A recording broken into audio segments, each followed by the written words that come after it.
Oj. Hvem starter? Dig. Nej? Nej, du skal ikke gå nu.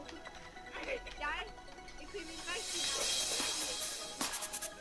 Og jeg hedder mange, så kan jeg ikke. Du hedder Sofie Juliane 1, 2, 3. Det hedder jeg.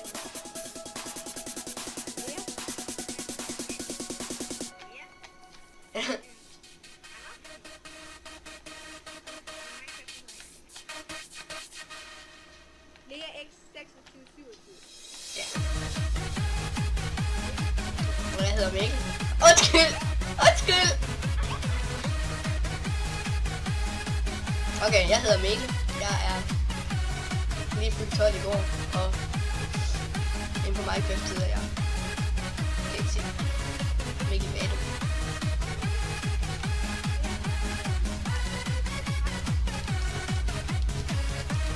Jeg er lige fyldt 12 her over 21.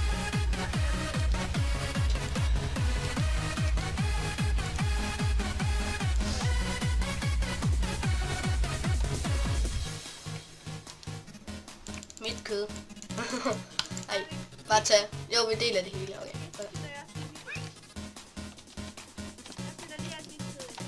Ja.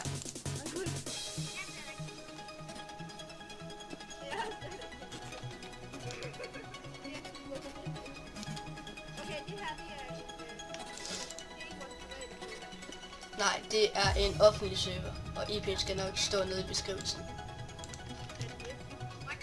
Skal den det? Nej. Hvad? Skal den det? Okay, og vi er gået rigtig langt væk ud på en ø, og det er en savanneområde. Okay, og der er set home, TPA og MCMO. Og så hvis nu jeg slår Lea, så kan... Undskyld! Jeg skulle bare lige vise det, hvordan det er. Sofie? Nej. Har du ikke sat home der? Eller er du ikke herhen? Dem har jeg lige taget. Jeg kan ikke se dig lige. Nå, der var du. Okay.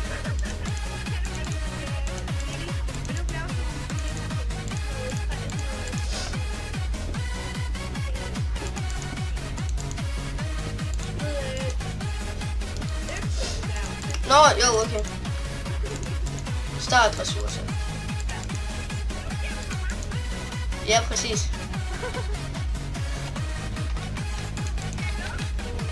Hallo? Hej. Out on the adventure.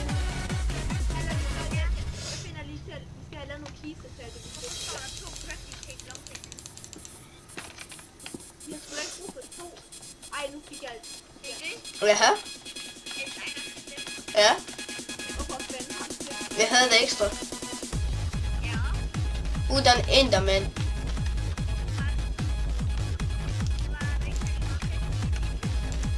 Nej. Okay, vi har brug for meget kul. Okay, nu skal vi lige lægge planer her. Vi skal have en, der bygger hus. Det er byggehus, ikke indrettehus der. Okay, Lea bygger hus. Vi skal have en, der er... Ja, så skal vi have en, der skal ud og finde ressourcer. Skal jeg det? Hvor ud og finde træ og sådan noget, det vil jeg gerne. Ja, så skal jeg bare lige have en masse cobblestone.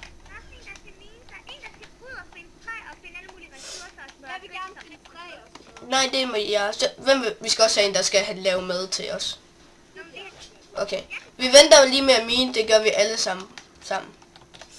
Det kan vi gøre i næste episode. Okay. Vi skal lige have nogle startressourcer til Sofie, hun døde nemlig.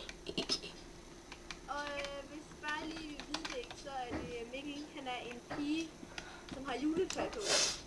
Vi legede sådan noget. Nej, vi gjorde ikke. Vi skulle vise hinanden skin, altså sådan. Altså. Mikkel gør det selv. Og man skulle selv vælge et sjovt skin. Ja, lige det bliver for det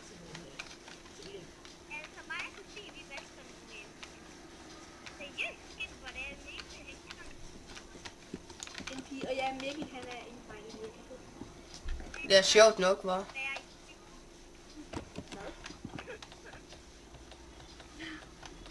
Hvad laver jeg? Jeg ved ikke, hvad jeg skal lave. Jeg skal have noget mad. Du skal ud og finde mad, Sofie. Nå, skal jeg ud og finde mad? Ja, ud og finde mad. Ja. Nej, jeg skal Nej, jeg kan høre musikken med. Nej. Fordi mit alder, de har bare stået helt højt med musik. Jamen, så skal jeg jo ligesom finde noget, jeg Okay, kan musik. slå det der ihjel med. Så. Hvorfor er det så ved Ej, jeg kommer lige på. det? Ej, jeg vil gerne hoppe træet. Jeg går ud og finder en masse ressourcer til os. Sofie, du kan komme med mig så. Men du skal lige lave de der ting til mig. Nå ja, det var det, jeg skulle. Oh my fucking ja. Jeg håber, at barnet med det, for det var ting.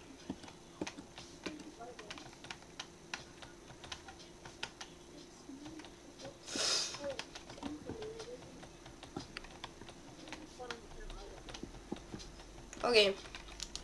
Vi kan kun lige kigge ud over vandet, så kan I se, hvor vi faktisk er. Men vi ved ikke, hvordan man gør. Åh nej. Det var mega flot herude. Sådan der, og en økse. Og et sværd. Okay, Sofie. Ja, Her. ja. Mange tak. Okay, så går jeg ud og finder... Jeg tror, man kan videre. Leas. Hvad skal jeg så? Skal jeg finde... Du går med mig ud og finde ressourcer og mad og alt det der. Og husk om min lidt. Ja, hvis vi finder en lang grotte, så går vi ned og miner. Og jeg har 3 med. Jeg er sikkert lidt...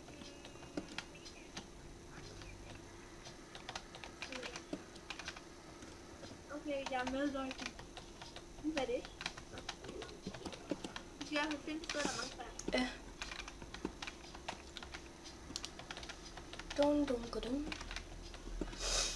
Og jeg ved også godt, hvad jeg skal have i næste episode.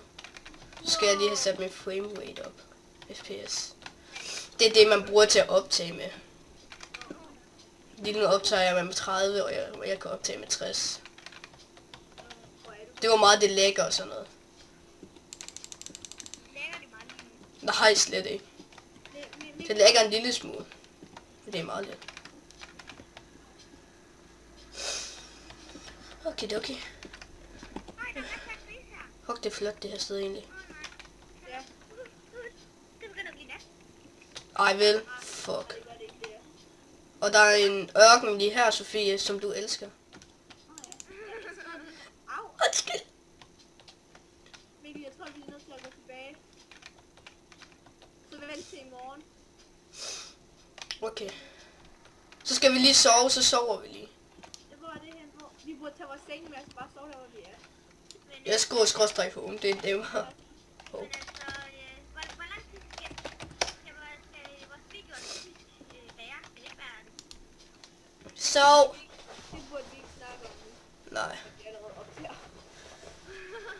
Altså, jeg tror, det sådan bliver lidt tilfældigt. 20 minutter, halv times videoer. 45 minutter, hvis vi ikke rigtig keder os. Der er sgu da ikke folk, Ja, nu der er det jo vinterferie, så der er slet ikke noget at lave. Nej. Kom så, Lea! Rul lige. Lea, du skal sove. Nå! Jeg troede ikke, de var... Jeg troede ikke, det var noget, I tænkte. Skråstræk home. Kom så. Nå ja. Skråstreg home. Nej, det har jeg faktisk ikke. Det er egentlig ret nyt. Jeg kommer lidt. Hey! Hey! Sov nu, mennesker! Kom nu, Lea, sov. Nej, jeg gjorde ej. Sofie har den. Sofie, du skal ud i dit seng. Helt seriøst. Ej! Nu har jeg 2 seng. Jern der. Jern der her. Nu ringer de til. Du må vente. Eller du kan bare sælge for... Nej, det kan du ikke. Nå, det kan du godt. Nej. Sådan der. Jeg skal bare bruge vores senge til at lave hus. Bombe! Men det venter jeg lidt med. Det gør, du kan ikke finde dig igen. Jeg er lige hoppet ned. Nå, der. Hej. Ej, så skal vi have sådan et værelse. Det kunne da være. Vi skal lave et stort, flot hus. Det er pinligt at sidde og snakke om ting. Ej, jeg kan komme op. Her er jeg på spand.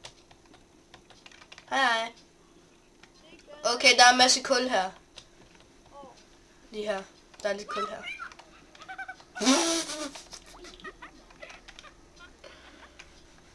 Jeg var nede i et hul, you know, og så kommer der bare sådan en, og siger, jeg er på top med det der mærkelige bjerg der. Wow, det er flot her. Jeg går ned og miner, Sofie, så går du ud og finder en masse træer og ressourcer og sand og alt det der. hvor er mine ting er. Jeg hugger træ, men det er sådan lidt noget mærkeligt savanne-træ. Jeg ved Jamen, ikke, prøv at gå lidt rundt. Prøv at gå ud i ørkenen, og så gå videre derfra. Jeg kan ikke huske, hvad mine ting er. Lea, du skal også ud, når det er, at når det er, hvis der kommer en pibe, så også skal du også stege hovedet. Det kan jeg ikke nå. Fordi jeg var fanget nede i et hul der. Nu har jeg fundet det. Og det lægger lidt ind på den her server. Nej. Det er jo nogle gange, så når man smadrer nogle gange en blok, så kommer den tilbage, og så forsvinder den igen. Der er mange grise hernede. Jeg tror lige, jeg finder noget mad til os. Skal jeg bare lige finde noget mad til os også, eller hvad? Yes. Fordi at jeg har fået en masse grise, de er så gode. Nu skal Ej, jeg det- finde inventory. Indtag et eller andet liste. Inventory. Og lige, vi skal altså lige finde ud af, om vi skal på det. Lækker kul. Sofie, hun har det på dansk, og jeg har det på engelsk. Og nej, jeg gider ikke spille på dansk. Nå. Kan I da også bare lade være? Jo, tak. Jeg har faktisk brug for noget mere kul. Ikke har vi fundet en masse. Ja, jeg har... Lige nu har jeg 45. 46. Jeg har fundet 15 stykker kød nu. Der var det der ikke noget i gang. Så vi elsker svinekød. Okay, jeg har 52 stykker kul. Det er helt fint. Vi kan heller ikke gøre for, at vi kun kan få svinekød, sådan er det bare. Vi får noget. Fik man kun 17 ud af det, så kommer det ikke meget. Her fik jeg så 20, det var da dejligt. Den her nye biome, den er faktisk mega nice. Undskyld, jeg bander. Jeg vil ikke godt bande nogle gange. Ja, meget, især når det er, vi dræber hinanden. Men det gør vi ikke længere, okay? Og det er på det rigtige. Okay, jeg løber ud i ørkenen for at se. Wow, jeg var ved at bande sådan en ting. Okay. Hvad er en ting?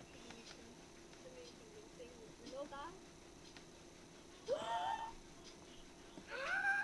Der var et skelet, der var et skelet, der var et skelet. Fanger det ikke med ord. Wow, skelettet brænder ikke. Det er fordi, det står under et træ, og der er en gris tæt på. Kom her, gris. Kom.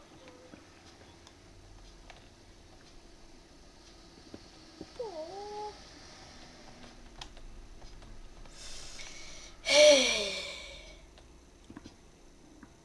Det lyder hårdt. Ja, det løber bare igennem ørkenen. Kom her, gris.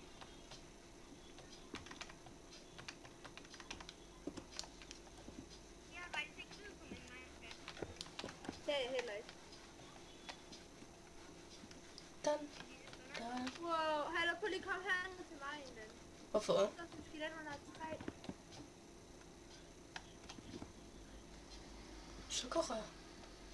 Har jeg en båd med? Ja, tak. Okay, jeg sejler mig en lille tur. Sådan, nu har jeg. Okay, nej, det gider jeg ikke til. Nu Nu har jeg så fået. skal jeg ikke, det kan ikke have lyd på. Dun, dun, dun, dun. Sukkerrør. Ja, okay, vi snakker med hinanden på Skype. nu. Og vi gider ikke have folk finder os og ringer til os. De må ikke finde os og ringe til os. Det er sødt. Vi må ikke finde os og ringe til os. Det er ikke sjovt. Sådan er det. Den tager sådan noget Minecraft musik. Jeg synes, det er uhyggeligt. Eller er det bare mig? Det er nok bare dig. Okay, vi skal lige fortælle lidt om os selv. Hvad laver vi i vores fritid og sådan noget? Okay. Jeg spiller mig. Jeg går ikke til nogen sport. Jo, og så spiller jeg også håndbold, hvis du vil vide det. Og hvad går du til? Og du har lige gået til fodbold. Men ja, det har jeg også. Det har jeg også gået til engang, men det var sgu ikke lige mig. Der er jeg også enig. Jeg er en stor fan af fodbold. Jeg er Altså, jeg synes, jeg er stor fan af håndbold. det er bare ikke Nej, jeg synes rigtig,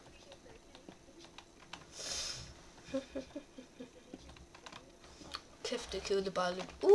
Junglet. Et tempel. sådan en ting Ja. i junglen. Nej, i ørkenen. Nå, så har jeg spillet kun Dun, dun, dun. Ja, 27 stykker kød, så lige nu der har vi 44 steg, så kom lige hjem med kul.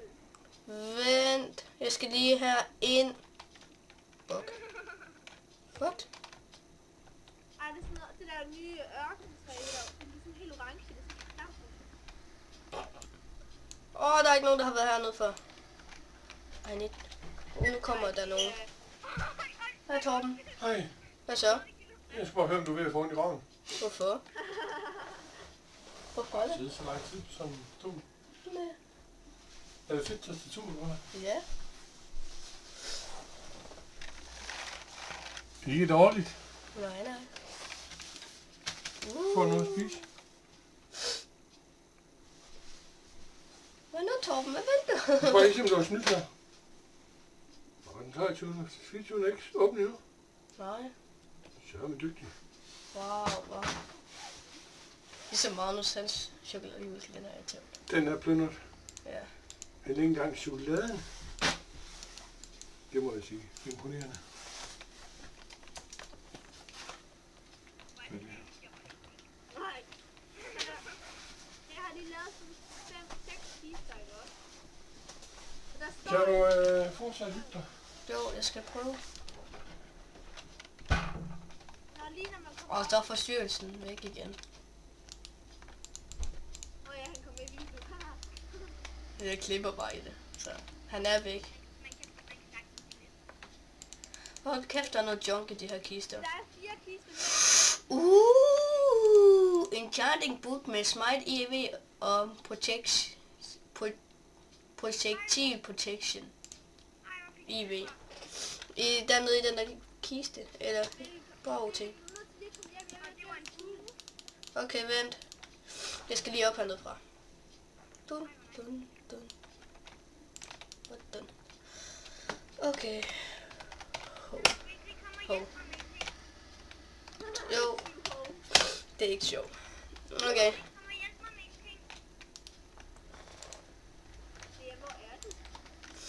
Sofie, der ligger kul i ovnen, og det er ved brænde.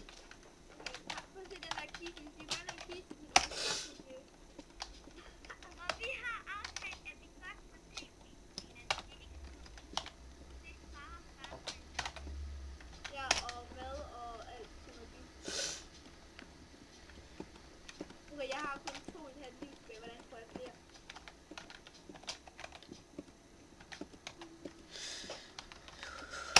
Sådan der.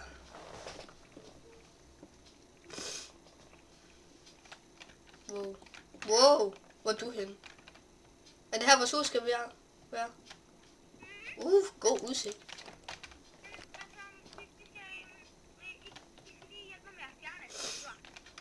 Okay. Skal vi spille, så sætter vi speed på imens. Og det er lidt højere musik. Ja. Hallo, må jeg lige TPA til jer folk? Ja. Hvordan gør man det? Du skriver. TPA i mellemrum LEA X. Sådan der. Hov. Fail. Hop da. Sådan der skrev du det. Og det er sådan, Og vi sætter speed på nu.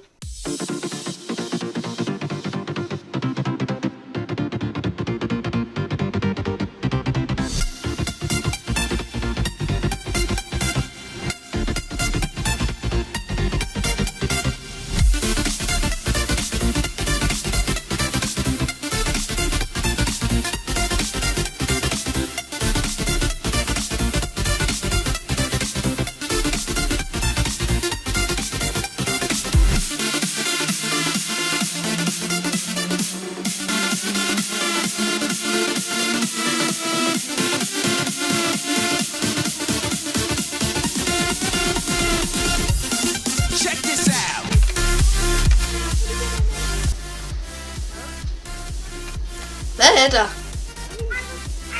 Nå.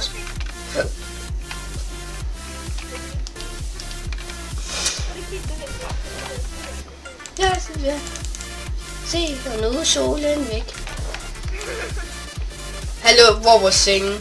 Vi skal lige gå hjem og sove. Det er hvor hjem hen. Okay.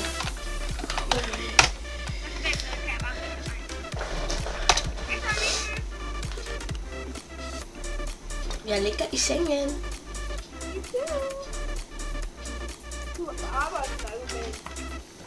Vi tager lige vores senge med.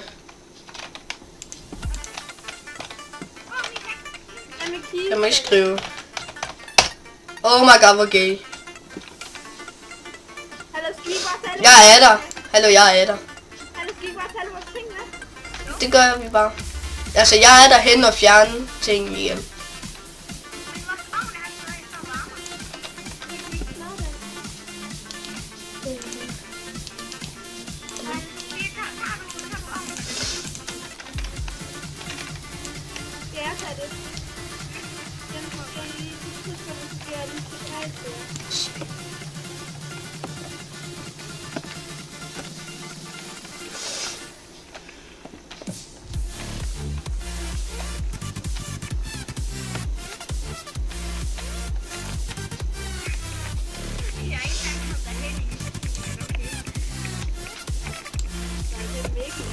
Jo, jeg er derhenne.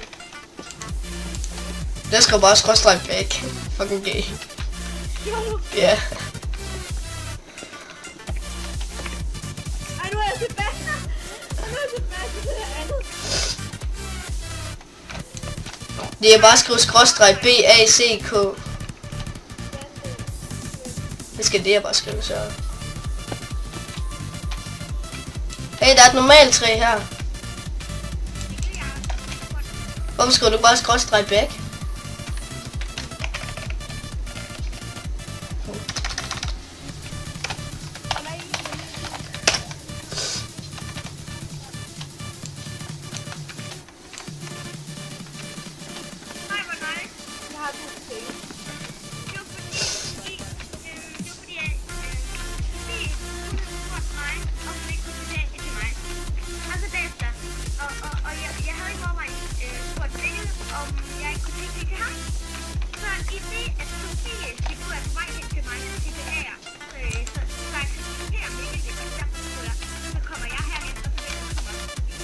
Wow. Ja, det gør jeg. Vi skal også snart til at stoppe for resten.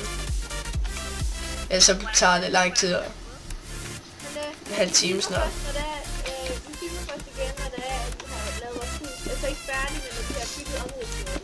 Når vi har fjernet alt det her jord her, så er vi tilbage igen. Det kan godt lige tage et stykke tid, men whatever. Vi stopper nu, vi siger lige hej hej. Og så starter vi på episode 2 lige om lidt. Okay, kom.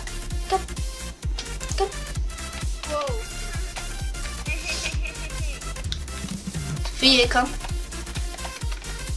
Vi skal hen og sige hej hej.